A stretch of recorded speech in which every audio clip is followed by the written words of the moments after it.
శివుని నమ్ముకుంటే కష్టాలు ఎక్కువ వస్తాయి అంటారు. ఎందుకు ఎక్కువ వస్తాయి అని అంటే దానికి విచిత్రమైన రీజనింగ్ కూడా ఇస్తున్నారు.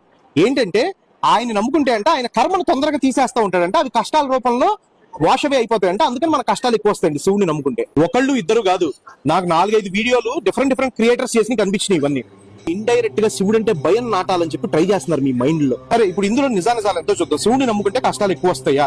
అసలు ఇలా ఆలోచించడానికి మనకైనా బుర్ర సరిగ్గా పనిచేస్తూ ఉండాలి.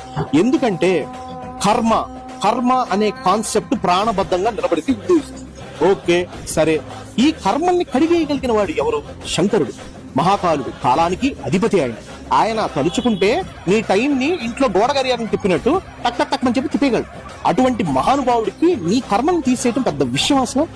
అరే మార్కండేయుడికి 16 ఏళ్ల ఆయుష్ మాత్రమే ఉంటే అతని భక్తికి మెచ్చి, అతని ఉపాసనకు మెచ్చి 7 కల్పాల ఆయుష్ను ప్రసాదించి అతన్ని చిరంజీవిని చేసి మార్కండేయ మహా